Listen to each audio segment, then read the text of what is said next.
الحمد لله رب العالمين والصلاة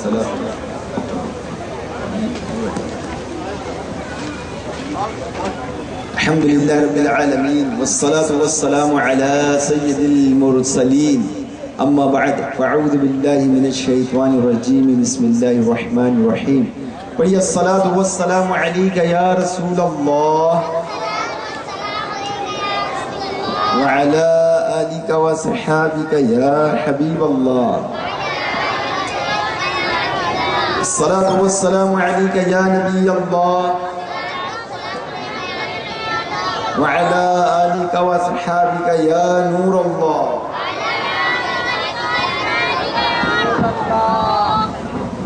اللهم صل وسلم وبارك على سيدنا ومولانا محمد النبي الحبيب العلي القدير الذي جاء وعلى آله وصحبه وبارك وسلم صلاة وسلام اللهم صلوا على الحبيب صلى الله عليه النبي صلى الله عليه وسلم صلاة وسلام یا سیدی یا سیدی یا مکی یا مدنی یا عربی یا قریشی یا ہاشمی یا ملجائی یا طبیبی یا کریمی یا رسول اللہ صلی اللہ تعالی علیہ وسلم. میرے میٹھے اور محترم اسلامی بھائیو،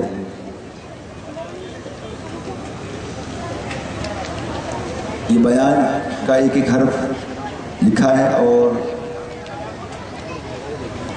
اس پورے بیان کو میں انشاءاللہ آپ کو پڑھ کے سناؤں گا. ٹھیک ہے، آپ نے دیکھنا یہ ہے کہ ہم نے اس بیان سے کیا سیکھا.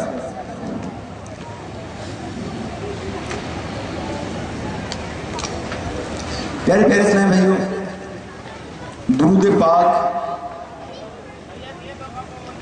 ایک ایسی نعمت ہے جس کا اندازہ نہیں لگایا جا سکتا. درود پاک کے بے شمار فضائل اور برکات انعامات الہیہ عز و جل ہیں، جن میں سے کچھ بزرگان دین نے اپنی اپنی کتابوں میں بیان کیے ہیں. مثلا علامہ امام حافظ الحدیث شمس الدین سخاوی قدس سرہ القول البدیع میں، شیخ المحدثین الشاہ عبد الحق دہلوی قدس سرہ نے جذب القلوب میں لکھے. ان میں سے چند بیان کیے جاتے ہیں تاکہ احباب کا شوق و وہ زیادہ ہے. اس لازوال دولت سے اپنی اپنی جھولیاں بھر لیں، ایگو کچھ کم کر دیں. حبیب خدا صلی اللہ تعالی علیہ وسلم پہ درود پاک پڑھنے والے پر اللہ عز و جل خود درود بھیجتا ہے. ایک کے بدلے ایک نہیں بلکہ ایک کے بدلے کم از کم 10. درود پاک پڑھنے والے کے لیے رب عز و جل کے فرشتے رحمت اور بخشش کی دعائیں کرتے ہیں. درود پاک خود اپنے پڑھنے والے کے لیے اللہ عز و جل سے استغفار کرتا ہے. درود پاک پڑھنے والے کا گناہ 3 دن تک فرشتے نہیں لکھتے. درود پاک کو جو شخص اپنا وظیفہ بنا لے، اس کے لیے دنیا اور آخرت کے سارے کام میں اللہ عز و جل خود اپنے ذمے لے لیتا ہے. درود پاک پڑھنے والے پر ایمان کی گواہی خود رسول اللہ صلی اللہ تعالی علیہ وسلم دیں گے. درود پاک درود شریف پڑھنے والے کو اس کی اولاد کو اور اس کی اولاد کی اولاد کو رنگ دیتا ہے. درود پاک پڑھنے والے کا کندھا جنت کے دروازوں پر حضور صلی اللہ تعالی علیہ وسلم کے کندھے مبارک کے ساتھ چھو جائے گا. درود پاک پڑھنے والا قیامت کے دن سب سے پہلے آقا دو جہان رحمت عالمیان صلی اللہ تعالی علیہ وسلم کے پاس پہنچایا جائے گا. درود پاک پڑھنے والے کے سارے کاموں کے لیے قیامت کے دن حضور صلی اللہ تعالی علیہ وسلم متولی اور ذمہ دار ہو جائیں گے. درود پاک تندرستی کو دور کرتا ہے. جس مجلس میں درود پاک پڑھا جائے اس مجلس کو فرشتے رحمت سے گھیر لیتے ہیں. صلو علی الحبیب صلی اللہ علیہ النبی صلی اللہ علیہ وسلم صلاۃ و سلام علیک یا سیدی یا رسول اللہ. یہ تصویریں نہیں کھینچ رکھ دیں. پیارے محترم اسلامی بھائیو، آج آپ کی خدمت میں قرآن مجید کی وہ مشہور آیت جو با کثرت ہمارے حضور صلی اللہ تعالی علیہ وسلم نے تلاوت فرمائی اور تمام صحابہ کرام علیہ رضوان نے بھی، بلکہ تابعین تبع تابعین، تمام اولیاء کرام، تمام سلاسل مشائخ، تمام امام حضرات، تمام متقی بچے جوان بوڑھے اہل ایمان تلاوت کرتے ہیں، کرتے رہیں گے، اور یہ تلاوت اس وقت تک ہوتی رہے گی جب تک اس سرزمین پر نماز پڑھنے والے نماز پڑھتے رہیں گے. اور وہ آیت مبارکہ ایک دعا ہے جو یہ ہے: اہدنا الصراط المستقیم صراط الذین انعمت علیہم. ہم کو سیدھا راستہ چلا، راستہ ان کا جن پر تو نے احسان کیا. پیارے پیارے اسلامی بھائیو، آپ نے سنا، آپ نے دیکھا، پانچوں نمازوں میں ہم یہ دعا کرتے ہیں اور جب تک زندہ ہیں کرتے رہیں گے. ہم غور کریں کہ اس وقت ہم اللہ تبارک و تعالیٰ سے کیا مانگ رہے ہیں، اس سے کیا دعا مانگ رہے ہیں اور کیا چیز مانگ رہے ہیں. اس دعا میں ہم سب کچھ مانگ رہے ہیں مگر ہماری توجہ نہیں، بلکہ ہم اپنی روزانہ کی عادت کے مطابق نماز ادا کر رہے ہیں. یہی وجہ ہے کہ آج ہماری نمازوں میں خشوع اور خضوع نہیں ہے، کیونکہ ہماری وہ توجہ نہیں ہے کہ جو ہونا چاہیے. اس کا اندازہ اس طرح کر سکتے ہیں کہ اگر کبھی امام صاحب 4 کی جگہ 3 پر سلام پھیر دیں تو کوئی بھی دوران نماز توجہ نہیں دلاتا، بلکہ اپنی غلطی تصور کرتا ہے کہ شاید میری غلطی ہے.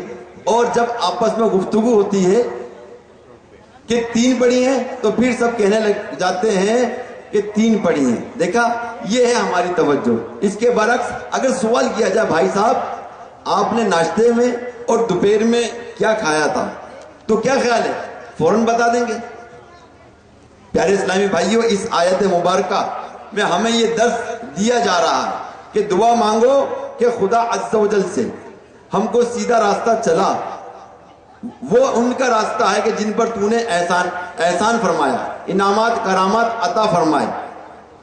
میں یہاں ایک اور توجہ دلاؤں گا کہ یہاں دینے والا خود کہہ رہا ہے کہ مانگو کہ میں سب کچھ دوں گا، جبکہ سائل یعنی بھیک مانگنے والا خود مانگتا ہے.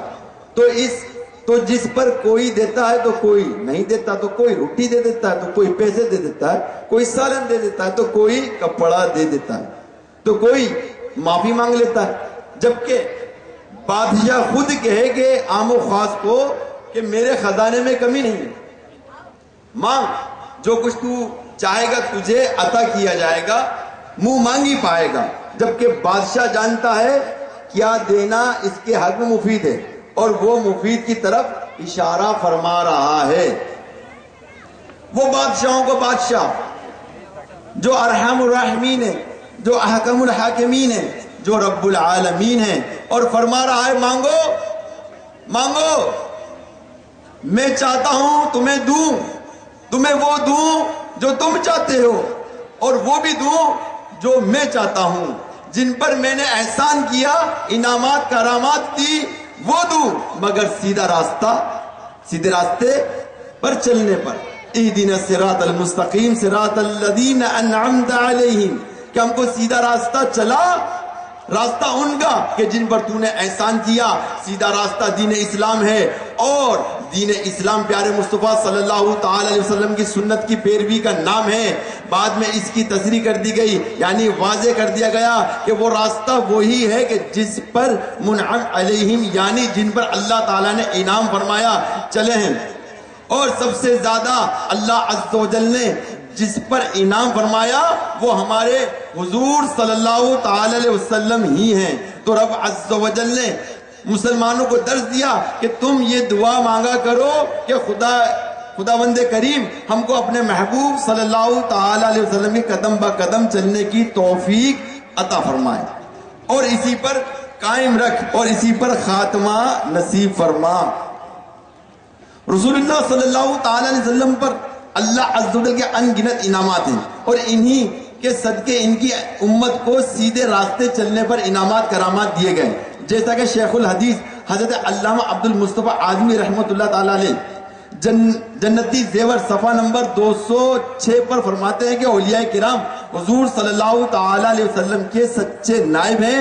اللہ تعالیٰ نے اولیاء کرام کو بہت بڑی طاقت اور عالم میں ان کو تصرفات کے اختیارات عطا فرمائے ہیں، اور بہت سے غیب کے علوم ان پر منکشف ہوتے ہیں، یہاں تک کہ بعض اولیاء کو تو اللہ تعالیٰ لوح محفوظ کے علوم پر بھی مطلع فرما دیتا ہے، لیکن اولیاء کو یہ سارے کے سارے کمالات حضور صلی اللہ تعالی علیہ وسلم کے واسطے حاصل ہوتے ہیں، جیسا کہ الحقائق فی الحدائق میں ہے کہ خانقاہ میں ایک با پردہ خاتون اپنے منع کی لاش چادر میں لپٹائے سینے سے چمٹائے زاروں قطار رو رہی تھی۔ اتنے میں ایک مدنی منا دوڑتا ہوا آتا ہے اور ہمدردانہ لہجے میں اس خاتون سے رونے کا سبب دریافت کرتا ہے۔ وہ روتے ہوئے کہتی ہے کہ بیٹا، میرا شوہر اپنے لگتے جگر کے دیدار کی حسرت لیے دنیا سے رخصت ہو گیا ہے۔ یہ بچہ اس وقت پیٹ میں تھا اور اب یہی اپنے باپ کی نشانی اور میری زندگانی کا سرمایہ تھا۔ یہ بیمار ہو گیا، میں اسے اسی خانقاہ میں دم کروانے لا رہی تھی کہ راستے میں اس نے دم توڑ دیا۔ میں پھر بھی بڑی امید لے کر یہاں حاضر ہو گئی کہ اس خانقاہ والے بزرگ کی ولایت کی ہر طرف دھومیں اور ان کی نگاہ کرم سے اب بھی بہت کچھ ہو سکتا ہے، مگر مجھے صبر کی تلقین کر کے اندر تشریف لے جا چکے ہیں۔ یہ کہہ کر وہ خاتون پھر رونے لگی۔ مدنی منع کا دل پگھل گیا اور اس کی رحمت بھری زبان پر یہ الفاظ کھیلنے لگے، محترمہ، آپ کا منا مرا ہوا نہیں بلکہ زندہ ہے، دیکھو تو صحیح، وہ حرکت کر رہا ہے۔ دکھیاری ماں نے بے تابی کے ساتھ اپنے منع کی لاش پر سے کپڑا اٹھا کر دیکھا تو وہ سچ مچ زندہ تھا اور ہاتھ پیر ہلا کر کھیل رہا تھا۔ اتنے میں خانقاہ والے بزرگ اندر سے واپس تشریف لائے، بچے کو زندہ دیکھ کر ساری بات سمجھ گئے اور لاٹھی اٹھا کر یہ کہتے ہوئے مدنی منع کی طرف لپکے کہ تو نے ابھی سے تقدیر خداوندی عز و جل کے سربستہ راز کھولنے شروع کر دیے ہیں۔ مدنی منع وہاں سے بھاگ کھڑا ہوا اور وہ بزرگ اس کے پیچھے دوڑے۔ مدنی منع یکایک قبرستان کی طرف مڑا اور بلند آواز سے پکارنے لگا، اے قبر والو، مجھے بچاؤ۔ تیزی سے لپکتے ہوئے بزرگ اچانک ٹھٹک کر رک گئے، کیونکہ قبرستان سے 300 مردے اٹھ کر اس مدنی منع کی ڈھال بن چکے تھے، اور وہ مدنی منع دور کھڑا اپنا چاند سا چہرہ چمکاتا مسکرا رہا تھا۔ اس بزرگ نے بڑی حسرت کے ساتھ مدنی منع کی طرف دیکھتے ہوئے کہا، بیٹا، ہم تیرے مرتبے کو نہیں پہنچ سکتے، اس لیے تیری مرضی کے آگے اپنا سر تسلیم کرتے ہیں۔ آپ جانتے ہیں وہ مدنی منع کون تھا؟ اس مدنی منع کا نام عبد القادر تھا، اور آگے چل کر غوث العظم رضی اللہ تعالی عنہ کے لقب سے مشہور ہوئے، اور بزرگ ان کے نانا جان حضرت سیدنا عبداللہ صومعی رحمت اللہ تعالی علیہ تھے۔ انعمت علیہم کا ایک اور واقعہ آپ کو سناتا ہوں۔ حضرت ابراہیم بن ادم رحمت اللہ تعالی علیہ کو دیکھیے، آپ بادشاہ تھے، آپ نے بادشاہی کو ٹھوکر ماری اور سیدھے راستے پر چلنے لگے، وہ سیدھا راستہ جن پر اللہ عز و جل کے انعامات کرامات ہیں۔ ایک روز حضرت ابراہیم بن ادم رحمت اللہ تعالی علیہ کشتی میں سفر فرما رہے تھے، کشتی اپنی منزل کی طرف جانب رواں تھی کہ ایک رات اچانک تیز ہوائیں چلنا شروع ہو گئیں، ہر طرف اندھیرا ہی اندھیرا چھا گیا، سمندر میں بھونچال سا آ گیا، طوفان کا سلسلہ شروع ہو گیا، موجوں میں اضطراب بڑھتا ہی جا رہا تھا۔ مسافروں کو یقین ہو چلا تھا کہ ہم سب ہلاک ہونے والے ہیں۔ سب لوگوں نے ہاتھ اٹھائے اور گر گڑا کر رب عز و جل سے دعائیں مانگنے لگے۔ حضرت سیدنا ابراہیم بن ادم رحمت اللہ تعالی علیہ اپنی چادر اوڑے اطمینان سے سکون سے ایک جانب سو رہے تھے۔ ایک شخص نے جب آپ رحمت اللہ تعالی علیہ کو اس طرح سوتے دیکھا تو آپ کے قریب آ کر کہنے لگا، اے اللہ عز و جل کے بندے، سمندر میں طوفان آیا ہوا ہے، ہم سب موت کے منہ میں پہنچ چکے ہیں، پھر بھی اب آپ اطمینان سے سو رہے ہیں، آپ بھی ہمارے ساتھ مل کر دعائیں کریں، اللہ عز و جل ہمیں اس مصیبت سے نجات عطا فرمائے۔ یہ سن کر آپ رحمت اللہ تعالی علیہ نے آسمان کی طرف سر اٹھایا، مسافروں نے دیکھا کہ آپ کے ہونٹ نہ ہلتے دیکھے، نہ ہی آپ کے منہ سے کوئی کلام سنا، یک ایک غیبی آواز گونجی، کوئی کہنے والا کہہ رہا تھا، اے آنے والی شدید ہواؤں، اے مضطرب موجوں، تم ٹھہر جاؤ، کیا تمہیں معلوم نہیں کہ تمہارے اوپر ابراہیم بن ادم علی رحمت الکرم موجود ہیں؟ یہ آواز گونج رہی تھی، لیکن معلوم نہیں کہ یہ آواز کہاں سے آ رہی تھی۔ نہ تو سمندر میں کوئی شخص نظر آ رہا تھا، نہ ہی آسمان کی طرف کوئی ایسا شخص تھا کہ جو صدا بلند کر رہا ہو۔ پھر اس آواز کے گونجتے ہی ہوائیں بالکل بند ہو گئیں، اندھیرا چھٹ گیا، سمندر میں سکون آ گیا۔ ایک بار پھر ساری کشتی اپنی منزل کی جانب رواں دواں ہو گئی۔ پیارے پیارے اسلامی بھائیوں، جب بندہ سیدھا راستہ اختیار کرتا ہے تو وہ اپنے بندے کو کرامات کے ساتھ ساتھ اپنا محبوب بندہ بھی بنا لیتا ہے۔ میں یہاں ایک اور واقعہ سناتا ہوں جو تذکرۃ الاولیاء میں ہے۔ حضرت رابعہ بصری علی رحمت اللہ علیہ کو تو جانتے ہی ہیں کہ ایک بار آپ سو رہی تھی، گھر میں چور آ گیا تھا، وہ چوری کرنے لگا، ہاتف غیبی سے آواز آتی ہے، ایک دوست سو رہا ہے اور دوسرا دوست جاگ رہا ہے۔ دیکھا آپ نے کہ جب بندہ اللہ عز و جل کے محبوب صلی اللہ تعالی علیہ وسلم کی سنتوں پر عمل کرتے ہوئے عبادت ریاضت کرنے لگ جاتا ہے تو اللہ عز و جل اس سے محبت کرنے لگ جاتا ہے۔ محبت کا اظہار مختلف انداز میں فرماتا رہتا ہے، جیسا کہ حضرت سیدنا یوسف بن حسین رحمت اللہ تعالی علیہ سے مروی ہے کہ ایک دفعہ حضرت ذوالنون مصری رحمت اللہ تعالی علیہ محفل میں جلوہ کرتے، آس پاس معتقدین اور محبین کا جھومتا۔ اس برکت محفل میں اولیاء کرام رحم اللہ تعالی کا ذکر خیر ہو رہا تھا۔ حضرت سیدنا ذوالنون مصری رحمت اللہ تعالی علیہ لوگوں سے اولیاء کرام رحم اللہ تعالی علیہ کی کرامات سن رہے تھے۔ حضرت ابراہیم بن ادم رحمت اللہ تعالی علیہ کا ذکر خیر ہونے لگا۔ لوگوں نے کہا کہ آپ رحمت اللہ تعالی علیہ کو اللہ رب العزت نے بہت سی خوبیوں سے نوازا تھا، آپ رحمت اللہ تعالی علیہ سے بہت سی کرامات کا صدور ہوا۔ ایک مرتبہ آپ رحمت اللہ تعالی علیہ اپنے چند رفقا کے ساتھ کسی پہاڑ پر بیٹھے تھے کہ آپ رحمت اللہ تعالی علیہ کے ایک رفیق نے کہا کہ فلاں بزرگ بڑی شان ہے کہ وہ اپنے چراغ میں تیل کے بجائے پانی ڈالتے ہیں اور ان کا چراغ پانی سے جلتا ہے اور وہ ساری رات جلتا رہتا ہے۔ یہ سن کر حضرت ابراہیم بن ادم رحمت اللہ تعالی علیہ نے فرمایا، اگر اللہ عز و جل کا مخلص و صادق بندہ کسی پہاڑ کو حکم دے کہ وہ اپنی جگہ سے ہٹ جائے تو پہاڑ اپنی جگہ چھوڑ دیتا ہے۔ اتنا کہنے کے بعد آپ رحمت اللہ تعالی علیہ نے پہاڑ کو ٹھوکر ماری تو یک ایک پہاڑ حرکت میں آ گیا۔ یہ دیکھ کر آپ رحمت اللہ تعالی علیہ کے رفقا خوف زدہ ہو گئے۔ آپ رحمت اللہ تعالی علیہ نے دوبارہ پہاڑ کو ٹھوکر ماری اور فرمایا، اے پہاڑ ساکن ہو جا، تو میں نے تو اپنے ساتھیوں کو سمجھانے اور مثال بیان کرنے کے لیے تجھے ٹھوکر ماری تھی، اب ساکن ہو جا۔ چنانچہ پہاڑ فوراً ساکن ہو گیا۔ جب لوگوں نے حضرت سیدنا ذوالنون مصری رحمت اللہ تعالی علیہ کی بارگاہ عالیہ میں حضرت سیدنا ابراہیم بن ادم رحمت اللہ تعالی علیہ کی یہ کرامات بیان کی تو آپ رحمت اللہ تعالی علیہ نے فرمایا، اگر اللہ عز و جل کا بندہ یقین کامل کے ساتھ دیوار سے کہے کہ ہمیں کھجورے کھلا تو اللہ عز و جل اس پر قادر ہے کہ وہ اپنے بندے کو دیوار سے کھجورے کھلا دے۔ یہ کہنے کے بعد آپ رحمت اللہ تعالی علیہ نے دیوار پر اپنا دست کرامت مارا اور دیوار سے تازہ عمدہ کھجورے گرنا شروع ہو گئیں۔ لوگوں نے آج پہلی مرتبہ ایسی کھجوریں کھائیں کہ جو درخت سے نہیں بلکہ ایک ولی اللہ کی کرامت سے دیوار سے حاصل ہوئی۔ یہ اللہ عز و جل کا انعام ہے اپنے پیارے بندوں پر کہ جب کہیں یا اللہ عز و جل یہ عطا کر دے تو کرامات کے ذریعے فوراً عطا کر دیا جاتا ہے، کیونکہ انہوں نے عمل کیا۔ کیا عمل کیا؟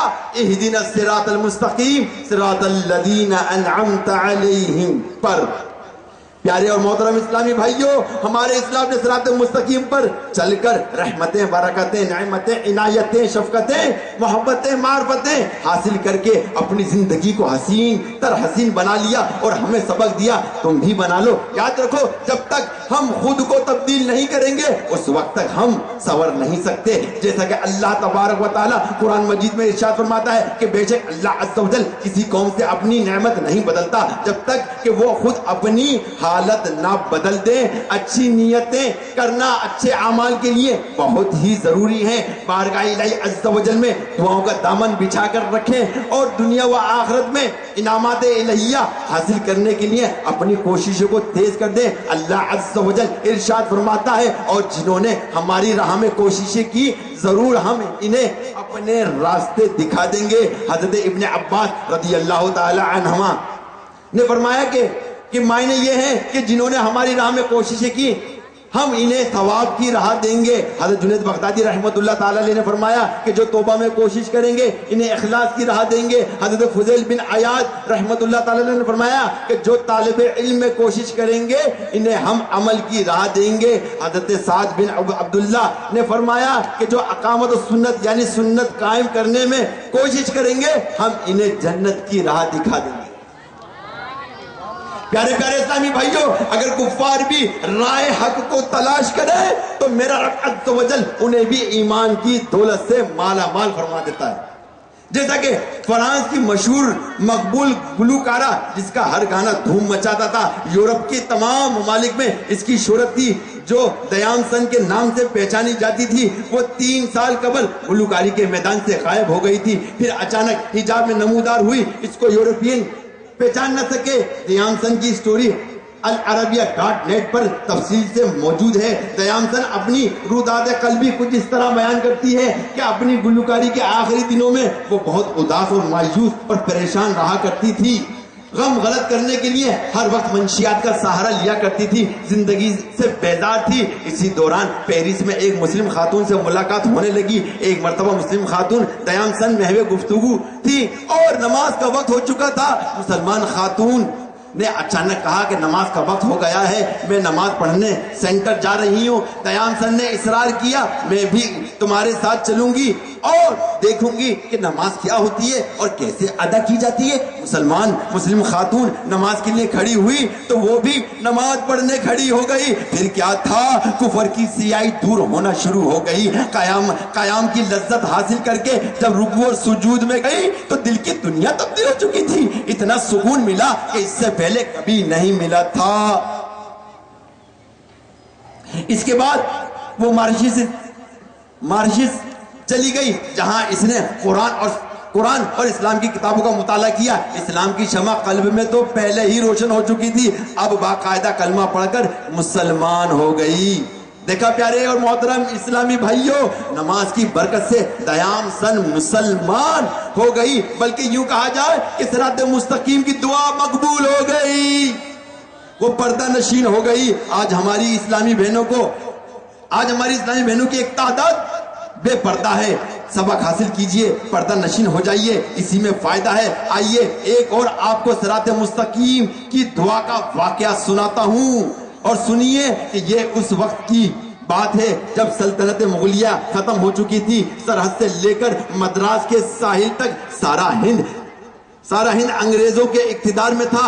لکھنؤ میں ایک انگریز کمشنر بحال کیا گیا۔ اس وقت دفتری زبان کی فارسی زبان تھی، اس لیے کمشنر صاحب کو فارسی زبان سیکھنے کی اشد ضرورت محسوس ہوئی اور اس کے لیے مشہور فارسی دان مولانا سراج الدین کی خدمات حاصل کی گئی۔ مولانا صاحب روزانہ شام کو 4 بجے انگریز کمشنر صاحب کو ٹیوشن پڑھانے آتے تھے۔ موصوف عصر اور مغرب کی نماز کمشنر صاحب کی کوٹھی ہی میں پر ادا کرتے تھے۔ کمشنر کی ایک نوجوان لڑکی تھی، یہ نوجوان لڑکی اپنی آپ مثال تھی، مغربی تہذیب کے باوجود ہر وقت پردے میں رہتی تھی۔ ایک تو ماں باپ کی اکلوتی بیٹی، اس کے مزاج میں نفاست، طبیعت میں لطافت کی وجہ سے سارے خاندان کی نور نظر بن چکی تھی، کیونکہ سیرت اور عادت کے اعتبار سے نہایت پاکیزہ نیک سیرت تھی۔ شرم و حیا، علم و ہنر اور ذہانت اور دانائی اور سنجیدگی میں دور دور تک اس کا کہیں کوئی جواب نہ تھا. سارا خاندان اس کے حسن اخلاق سے متاثر تھا. قدرتی طور پر وہ والدین کے اصرار کے باوجود کبھی بھی گرجا گھر نہیں جاتی تھی. بلوغت میں قدم رکھتے ہی اس نے باہر کی تعلیم سے اپنا سلسلہ منقطع کر لیا تھا. اب گھر ہی پر مزید تعلیم حاصل کرنے کا بندوبست کر لیا گیا, جو کہ صبح 8 بجے سے شام کے 4 بجے تک تعلیم حاصل کرنے کا سلسلہ جاری تھا. مولانا صاحب کو آئے ہوئے کئی مہینے گزر چکے تھے. کمشنر صاحب کی فارسی کی ابتدائی کتابیں ختم ہو چکی تھی اور اب حضرت شیخ سعدی کی گلستان چل رہی تھی. مولانا صاحب بہت خوش حلان قاری تھے. جب مغرب کی نماز میں وہ جہر سے قرآن کی آواز سے پڑھتے تو کمشنر صاحب کی پوری کوٹھی تلاوت قرآن پاک سے گونج اٹھتی تھی. ایک دن کمشنر صاحب کی صاحبزادی ٹھیک مغرب کے وقت اس کمرے کے قریب سے گزری جہاں مولانا صاحب نماز پڑھ رہے تھے. قرآن کی تلاوت سن کر اس کے قدم اچانک رک گئے. چند ہی لمحے کے بعد دروازے کے قریب آ کر کھڑی ہو گئی. قرآن کی تلاوت سے دل کی دنیا تبدیل ہو گئی. قرآن پاک کی نورانیت صاحبزادی کے دل میں گھر کر گئی. زندگی میں پہلی بار تلاوت قرآن سے کان آشنا ہوئے تھے, جس سے ایک نامعلوم کیف سے بے خود ہونے لگی. اور پردہ ہٹا کر دیکھا تو نماز کی ہیبت اور عبادت کا انداز دیکھ کر وہ حیرت میں ڈوب گئی. ہاتھ باندھے ساکت اور ادب سے کھڑا ہونا, رکوع میں سر جھکانا اور اس کے بعد ماتھا ٹیکنا, عجز و نیاز کی یہ ادائیں اس کی آنکھوں کے لیے حیرت سے کم نہیں تھی. اب سے پہلے اس کی آنکھوں نے یہ روح پرور منظر کبھی نہیں دیکھا تھا. جب مولانا صاحب نماز پڑھتے رہے وہ تصویر بن کر حیرت سے دیکھتی رہی. نماز ختم ہو جانے کے بعد جب وہ واپس لوٹی تو جذبات کے سمندر میں ایک تلاطم سا تھا. دل خود بخود اندر سے کسی نامعلوم سمت کی طرف کھینچا جا رہا تھا. اس دن ساری رات اپنی بستر پر کروٹیں بدلتی رہی. آیت قرآنی کا کیف و سرور اور نماز کی روحانی کشش ایک لمحے کے لیے بھی اس کے ذہن سے اوجھل نہیں ہو رہی تھی. وہ ساری رات سوچتی رہی کہ اس کے پیچھے کوئی ایسی حقیقت بول رہی ہے کہ جس کا رشتہ روح انسانی کے ساتھ منسلک ہے. پھر وہ سوچتی ہے کہ اتنی آسانی سے دل کے قصور کا فیصلہ نہیں کیا جا سکتا. ہو نہ ہو یہ نماز بھی اس عالم کی چیز ہے کہ جہاں انسانی روح کا مزاج ڈھلتا ہے اور جہاں سے اصل زندگی کے چشموں کا دھارا گھٹتا ہے. سوچتے سوچتے سحر ہو گئی. روحانی اضطراب بے چینی کی آگ ویسے ہی سلگتی رہی. اپنا حال خود اپنی سمجھ میں نہیں آ رہا تھا. صبح ہوئی, دن نکلا, لیکن آج کتابوں میں جی نہیں لگ رہا تھا. سارا دن شام کے انتظار میں بامشکل کٹا. حسب معمول عصر کے وقت مولانا صاحب ٹیوشن پڑھانے کے لیے تشریف لائے اور جو ہی ان کے قدموں کی آہٹ ملی پھرتے شوق سے صاحبزادی کا دل اچھلنے لگا. بڑی مشکل سے سورج ڈوبا اور مولانا صاحب نماز کے لیے کھڑے ہوئے. صاحبزادی پہلے سے ہی پردے پر کان لگائے کھڑی تھی اور قرآن کی آواز کان میں پڑھتے ہی دل کا حال بدلنے لگا. روح میں کیف و سرور پیدا ہونا شروع ہو گیا. آج دل ہی متاثر نہیں تھا بلکہ آنکھیں بھی اشکبار تھی. کئی بار رومال سے بہتے ہوئے آنسو خشک کیے لیکن چشمے کی طرح بہتے رہے, یہاں تک کہ آنسوؤں کا سیلاب امنڈ آیا. جب تک مولانا صاحب نے نماز ختم نہیں کر لی اس عالم کرب میں کئی مہینے گزر گئے. دل کی کیفیت سے کوئی واقف نہ تھا. ہر روز مغرب کی نماز کے وقت پردے سے لگا ہوا جذبات کے تلاطم کا جو طوفان امڑتا تھا خود مولوی صاحب کو بھی اس کی خبر نہیں تھی.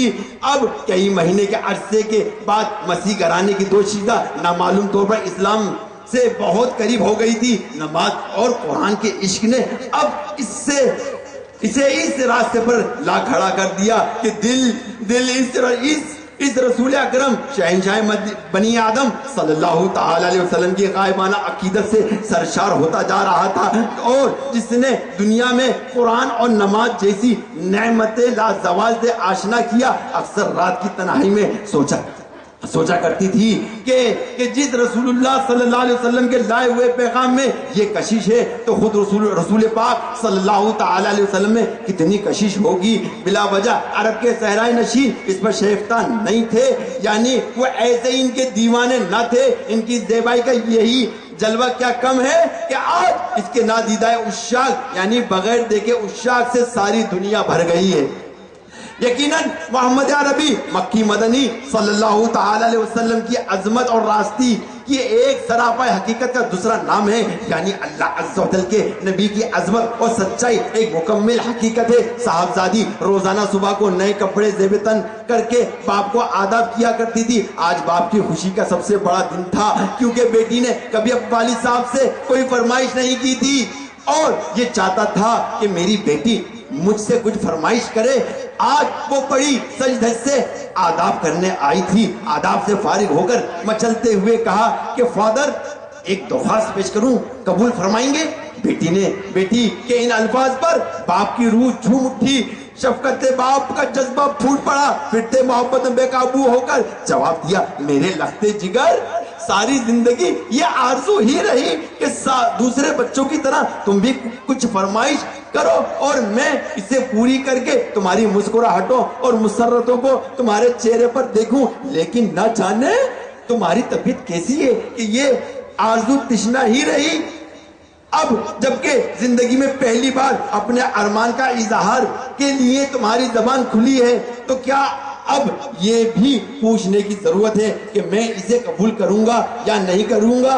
تمہارے علاوہ کون ہے کہ میری زندگی کی امیدوں کا مرکز جس کے لیے کوئی بات اٹھا رکھوں گا؟ بیٹی نے نگاہیں نیچی کیے رکھتے جھکتے ہوئے بڑی مشکل سے اتنے الفاظ ادا کیے، مجھے اجازت دیجیے کہ مولانا صاحب سے میں بھی فارسی کی تعلیم حاصل کروں۔ باپ نے یہ سن کر کہکا لگایا، بیٹی کو تھپکاتے ہوئے کہا کہ بیٹی ذرا سی بات کے لیے تم نے اتنی زبردست تمیز باندھی؟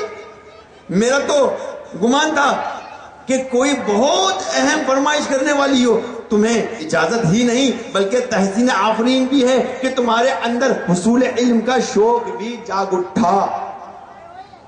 دوسرے دن مولانا صاحب بعد نماز مغرب صاحبزادی کو بھی فارسی کی تعلیم دینے لگے۔ محنت اور دہانت نے تھوڑے ہی عرصے میں فارسی زبان سے اچھی طرح روشناس کر دیا تھا، اور دوران تعلیم ایک دن صاحبزادی نے مولانا صاحب سے کہا، حضور والا آپ کو زحمت نہ ہو تو پیغمبر اسلام صلی اللہ علیہ وآلہ وسلم کی سیرت پر مسلمان مصنفین کی چند کتابیں مجھے فراہم کر دیجیے۔ مولانا صاحب کوئی اس عجیب و غریب فرمائش پر حیرت تو ضرور ہوئی لیکن وہ کچھ نہ کہہ سکے۔ دوسرے دن چند مستند اور مفید کتابیں لا کر حوالے کر گئے۔ نماز اور قرآن والے پیغمبر صلی اللہ علیہ وسلم کی زندگی سے واقف ہونے کا موقع حاصل کر کے صاحبزادی کی مسرتوں کی کوئی انتہا نہیں تھی۔ جذبائی شوق کے عالم میں کتاب کا پہلا ورق کھولا۔ کائنات کے سب سے معظم ترین ہستی حضرت محمد مصطفیٰ صلی اللہ تعالی علیہ وسلم کا مطالعہ شروع کیا۔ ورق پر فضل و رحمت، جلال و جمال، عظمت و زیبائی اور طہارت و تقدس، صبر و تحمل اور جود و کرم، زہد و عبادت، فقراء ایثار، علم و حکمت، اعجاز و توانائی قدرت اور اختیار قرب الہی عز و جل کی جلوہ آرائی اور آسمان شوکت اقتدار کے مناظر دیکھ کر دل کی دنیا جگمگا اٹھی۔ پھرتے شوق میں پلکوں پہ موتی کے قطرے جھلملانے لگے، لالا کی پنکھڑی جیسے ہونٹ کے حرکت میں آئے اور ایک ننھی سی آواز فضا میں گونجی، محمد صلی اللہ علیہ وسلم کہ خدا عز و جل تو گواہ رہنا کہ مسیح مذہب سے نکل کر تجھ پر اور تیرے آخری نبی رسول اکرم شفیع معظم شہنشاہ بنی آدم صلی اللہ تعالی علیہ وسلم پر ایمان لاتی ہوں۔ ایک قادر معبود عز و جل تیرے محبوب حبیب صلی اللہ تعالی علیہ وسلم کا واسطہ کہ میری آنے والی زندگی کو کفر کی یلغار سے محفوظ رکھنا۔ تو میرے پیچھے محترم اسلامی بھائیوں، یہ بچی اللہ کی بارگاہ میں دعا کر رہی ہے رسول اللہ صلی اللہ تعالی علیہ وسلم کا وسیلہ پیش کر کے کہ مجھے آئندہ زندگی میں کفر کی یلغار سے محفوظ رکھنا۔ آج ہمارا حال یہ ہے کہ مسلمان ہیں مگر کفر کے قریب ہیں، کفر کے قریب ہو گئے۔ میرے میٹھے محترم اسلامی بھائیوں، ایک اسلامی بھائی نے مجھے ایسا واقعہ بتایا، یقین جانو میں تو ہل کے رہ گیا کہ ایک فیملی اپنے بچے کو لے کے ایک شادی کے گھر میں گئی۔ اس کے بعد امام صاحب نے نکاح پڑھایا، نکاح پڑھانے کے بعد خطبہ پڑھا، خطبہ پڑھانے کے بعد سب نے ایک دوسرے کو مبارکباد دی، سب نے ایک دوسرے کو کہتی مبارکباد مبارک ہو. ایک بچہ اٹھتا ہے اپنے ابو سے کہتا ابو یہ شادی ہو گئی, یہ کیسے شادی ہو گئی, یہ شادی ہو گئی, کیسے شادی ہو گئی, یہ تو پھیرے تو اس نے لگائے نہیں. اللہ اکبر اللہ اکبر. گھروں میں انڈین فلمیں دیکھتے ہیں اور مطلب ہندو مذہب جو مطلب اتنا پرچار ہو رہا ہے ہمارے گھروں میں. ہندو مذہب ہمارے گھر میں قرآن کی تلاوت نہیں ہوتی, لوگ جائے نماز نہیں بناتے بلکہ مندر بنا لیتے اپنے گھر. بدقسمتی سے یقین جانیے فلموں میں ہوتا کیا ہے, ارے فلموں میں ایمان کو برباد کیا جا رہا ہے. کون سی انڈین ایسی فلم ہے, کون سا ایسا ڈرامہ ہے جو ہندو مذہب سے خالی ہے؟ کوئی خالی ہے؟ کوئی خالی نہیں ہے. پیارے اسلام بھائی ہمارے ایمانوں سے کھیلا جا رہا ہے. اس کو دیکھیے یہ بچی کیا کہہ رہی ہے, یا اللہ عز و جل میری بقیہ زندگی کو کفر کی یلغار سے محفوظ رکھنا. اب دل میں عشق محمدی صلی اللہ تعالی علیہ وسلم کا چراغ جل چکا ہے. اب ایمان کی بالغیب کی ایک نئی دنیا نظر کے سامنے تھی. حیات سرور کوئنین بے کسوں کے چین صلی اللہ تعالی علیہ وسلم کی 63 سالہ تاریخ ذہن میں گھوم رہی تھی کہ سرکار صلی اللہ علیہ وسلم کا جسم, جن کا نورانی دل ربا چہرہ سرمگین, آنکھیں خوشبو مہکاتی امرین زلفیں موجہ نور میں لہراتا ہوا عرض تابہ جمال سرابہ کا ایک نقش نگاہوں میں تصورات کی دنیا پر چھایا ہوا. رات کو سونے لگی, جو ہی آنکھ لگی تو دیکھا کہ مسجد سے اذان ہو رہی ہے. ابھی اشہدو ان لا الہ الا اللہ ہوا اور اشہدو ان محمد رسول اللہ کا کلمہ فضا میں گونجا کہ آنکھ کھل گئی. کلمہ اسلام سن کر دل بیتاب ہو گیا, ایمان کی امنگیں جاگ اٹھی. آج چہرہ بشاشت سے کھلا جا رہا تھا. ان کی نورانیت چہرے سے ظاہر ہو رہی تھی. چہرے کی نورانیت سے ماں باپ کو بھی بڑی حیرت ہوئی. وہ اسے حضرت مریم رضی اللہ تعالی عنہ کا فیضان سمجھ رہے تھے. آج پھر مولانا صاحب کا بے چینی سے انتظار ہو رہا تھا. مولانا صاحب تشریف لائے. حسب معمول مغرب کے بعد صاحبزادی پڑھنے کے لیے حاضر ہوئی. جو ہی چہرے پر نظر پڑی تو مولانا صاحب کی آنکھیں حیرت سے تکنے لگیں. صاحبزادی نے کہا کہ حیرت نہ کیجئے, مجھے کلمہ پڑھا کر میرے اسلام پر گواہ بن جائیے اور دیکھیے کہ میں نے اپنا نام فاطمہ رکھ لیا, آئندہ مجھے اسی نام سے پکاریجیے گا. مولانا صاحب گھبرا گئے, لرز اٹھے اور کہا کہ دل سے مسلمان ہو جانا نجات کے لیے کافی ہے. بیٹی اگر تم نے اسلام کا اعلان کر دیا تو مجھے ڈر ہے کہ اس کی اطلاع کمشنر صاحب کو ہو گئی تو ہم پر بھی وبال آئے گا اور آپ کی زندگی بھی خطرے میں پڑ جائے گی. فارسی تعلیم ختم ہو جانے کے بعد فاطمہ نے قرآن مجید کی تعلیم کا سلسلہ شروع کیا. مولانا صاحب کی آمد و رفت کا سلسلہ وہ منقطع نہیں کرنا چاہتی تھی. اسے توقع تھی کہ مستقبل میں ان کی ضرورت پڑ سکتی ہے. اب فاطمہ گھر والوں کی نظروں سے چھپا کر نماز پڑھنے لگی تھی. صبح کے وقت قرآن کی تلاوت بھی کیا کرتی تھی. چونکہ اس کے کمرے میں ابتدائی سے کوئی نہیں آتا تھا, اس لیے اس کی زندگی کا اکثر حصہ صیغۂ راز میں تھا. والدین کی اس کی خبر نہ تھی, لیکن باطن کی تطہیر یعنی پاکیزگی اور روحانی تقدیس کا اثر نہ معلوم طور پر اس کے گرد و پیش میں نمایاں ہو چکا تھا. خاندان کے لوگ قدرتی طور پر فاطمہ سے محبت اور شفقت کے ساتھ ساتھ احترام بھی کرنے لگے تھے. اس بچی کی شخصیت کا اثر بغیر کسی ظاہری سبب کے لوگوں کے شعور پہ چھاتا جا رہا تھا. وہ رات کی تنہائی میں کیا کرتی تھی کسی کو بھی اس کی خبر نہ تھی. مولانا صاحب کے ذریعے صرف اتنا معلوم ہو سکا تھا کہ وہ اپنی زندگی کو سرکار ابد قرار صلی اللہ تعالی علیہ وسلم کی سنتوں کے سانچے میں ڈھالنے کی بہت زیادہ اہتمام کیا کرتی تھی.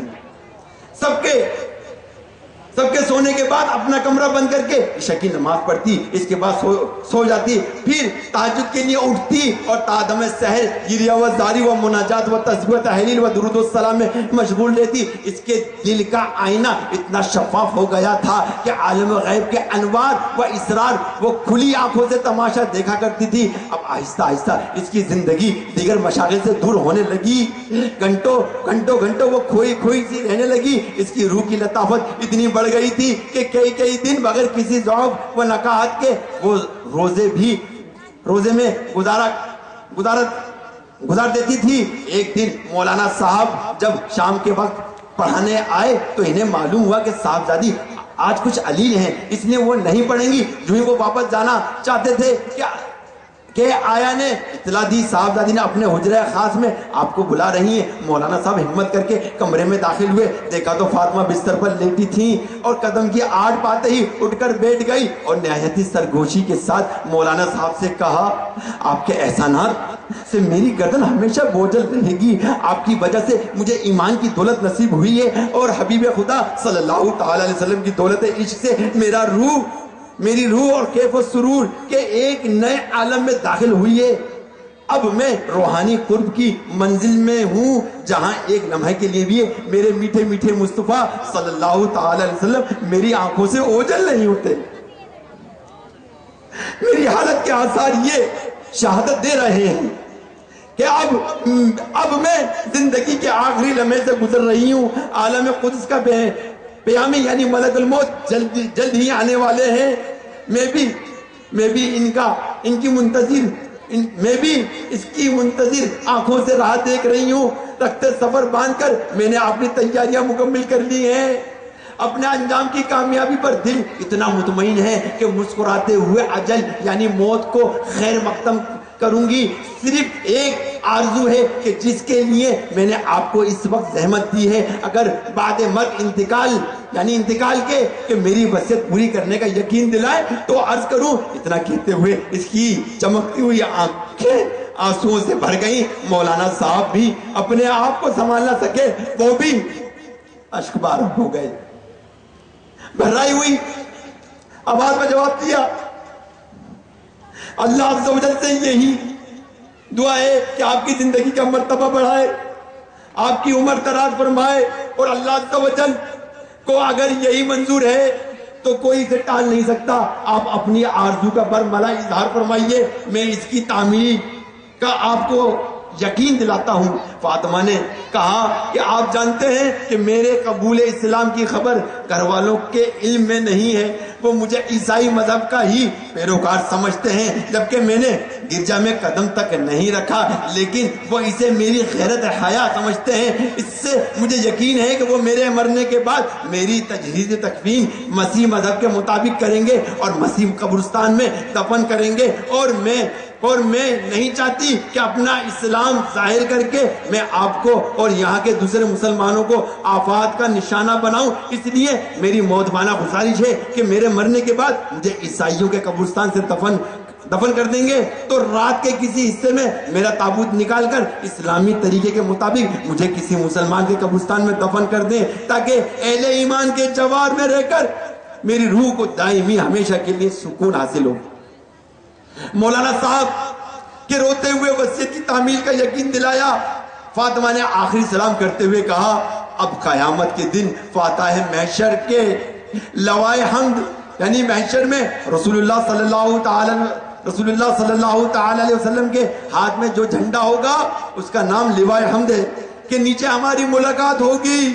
مولانا صاحب روتے ہوئے رخصت ہو گئے۔ صبح کے وقت سارے شہر میں کوڑام مچا ہوا تھا، کمشنر صاحب کی لاڈلی بیٹی وفات پا گئی، یہ خبر بجلی کی طرح ہر طرف پھیل گئی۔ اقارب و احباب و غم و غسار رو کے ہجوم سے کوٹی میں پیر رکھنے کی جگہ نہ تھی۔ اس اچانک حادثے سے سارے خاندان پر غم کے بادل چھا گئے تھے۔ ماں باپ کی حالت نہایت قابل رحم تھی، شدت علم سے وہ پاگل ہوئے جا رہے تھے۔ دوپہر کے وقت جنازہ اٹھا اور عیسائی مذہب کے رسوم کے مطابق لاش ایک تابوت میں بند کر دی گئی۔ جنازے کے ساتھ ساتھ مولانا سراج صاحب بادیدہ نم چل رہے تھے۔ عیسائی قبرستان میں پہنچ کر تابوت ایک پختہ قبر میں اتارا گیا اور اوپر سے سنگے مرمر کی سلٹ رکھ کر قبر کا کھلا ہوا حصہ بند کر دیا گیا۔ دفن کی آخری رسوم ادا ہو جانے کے بعد لوگ قبرستان سے واپس لوٹ گئے۔ مولانا صاحب اپنے ذہن میں قبر کا نشان اچھی طرح محفوظ کر کے سب کے بعد واپس ہوئے، سیدھے کمشنر صاحب کی کوٹھی پر پہنچے اور ڈبڈبائی ہوئی آنکھوں سے تعزیت کر کے گھر آ گئے۔ اب بڑی رازداری کے ساتھ اہم فرض انجام دینا تھا۔ اقدام اتنا سنگین تھا کہ ہر قدم پر خطرات کے اندیشے جگہ بہ جگہ حائل تھے۔ رات کی تنہائی میں کی نظر سے بچ کر قبرستان سے کسی لاش کو منتقل کرنا انتہائی آسان کام نہ تھا۔ حالات کی نزاکت سوچ کر مولانا صاحب کانپ اٹھے، لیکن ایک مرنے والے سے کیے ہوئے وعدے کی تکمیل کرنا بھی ضروری تھی، کیونکہ وہ مسلمان تھی۔ اب جیسے بھی ہو اس فرض کو انجام دیا جائے۔ مولانا صاحب کا ضمیر جاگا، بسم اللہ پڑھ کر انہوں نے اس مہم کا آغاز کر ہی دیا۔ اپنے چند قابل اعتماد دوستوں کو گھر لے گئے اور شروع سے آخر تک سارا واقعہ بیان کیا۔ واقعہ سن کر لوگوں کی آنکھوں میں آنسو آ گئے اور انہوں نے کہا، مولانا صاحب، اس شہر میں اسلام میں فتح و صداقت کا اتنا عظیم الشان واقعہ رونما ہوا اور آپ نے کانوں کان کسی کو خبر نہ ہونے دی۔ خیر، جو ہونا تھا وہ ہو گیا، اب جس طرح بھی ہو آج ہی شب وعدے کی تعمیل ہوگی۔ آدھی رات گزر جانے کے بعد مولانا سراج اور دیگر 4 حضرات خاموشی کے سناٹے کا منہ چیرتے ہوئے عیسائی قبرستان میں داخل ہو گئے، جبکہ یہ کام انتہائی خطرناک تھا اور اس کے خطرناک ہونے کا احساس بھی نہیں ہو رہا تھا، کیونکہ ایمان کی حرارت تھی، ایک جوش ایمانی تھی۔ مولانا سراج کی رہنمائی میں قبر تک پہنچنے کے بعد سنگ مرمر کی سل ہٹائی اور قبر میں اتر کر تابوت کو باہر نکالا، تو جو ہی لاش نکالنے کے لیے تابوت کا تختہ کھولا تو مولانا صاحب کی چیخ نکل گئی کہ لوگ حیرت سے اس کا منہ تکنے لگے اور بڑی مشکل سے حواس پر قابو پانے لگے۔ کے بعد لوگوں کو بتایا کہ لاش بدل گئی ہے، ہم لوگوں نے غلطی سے دوسری قبر کا تابوت نکال لیا، یہ لاش کسی اور کی ہے۔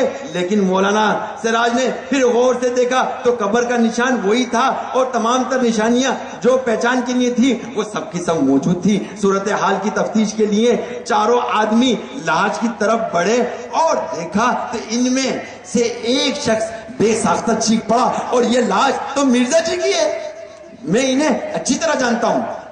اس واقعے سے ان لوگوں پر دل ہلا دینے والی عجیب قسم کی ہیبت طاری ہو گئی، دہشت سے کانپنے لگے۔ فوراً تابوت کا منہ بند کر کے واپس قبر میں اتار کر ویسا ہی بند کر کے روانہ ہو گئے، اور گھر پہنچ کر سب کے سب خاموش تصویر بن کر گمسم بیٹھے رہے۔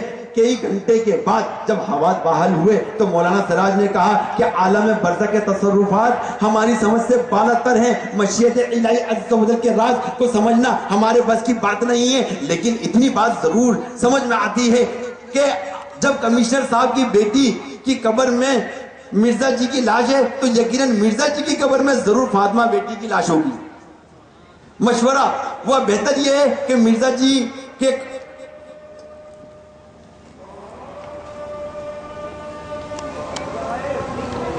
دوسرے دن مولانا سراج اور چاروں مل کر مرزا جی کی کوٹھی پر پہنچے۔ دروازے پر آدمیوں کا ہجوم لگا ہوا تھا۔ دریافت کرنے پر پتا چلا کہ پرسوں مرزا جی کا انتقال ہو گیا تھا۔ ان میں سے ایک نے کہا کہ ہمیں قبر تک پہنچا دیا جائے تاکہ قبر پر فاتحہ پڑھ کر کم از کم حق دوستی تو ادا کر دیں۔ ایک شخص کی رہنمائی میں قبرستان پہنچ کر فاتحہ پڑھی اور قبر کا نشان اچھی طرح نشان دہن میں محفوظ کر کے اپنی قیام گاہ پر واپس لوٹ آئے۔ مرزا جی کے حالات زندگی معلوم کرتے رہے۔ پتا چلا کہ اس علاقے کے نواب صاحب تھے، انگریزی تہذیب پر عمل پیرا تھے، گھر کا سارا ماحول انگریزی تمدن میں غرق تھا۔ پھر آدھی رات کو پانچوں حضرات اٹھے، دبے پاؤں قبرستان میں داخل ہو گئے۔ مرزا جی قبر تک پہنچ کر کانپتے ہوئے ہاتھوں سے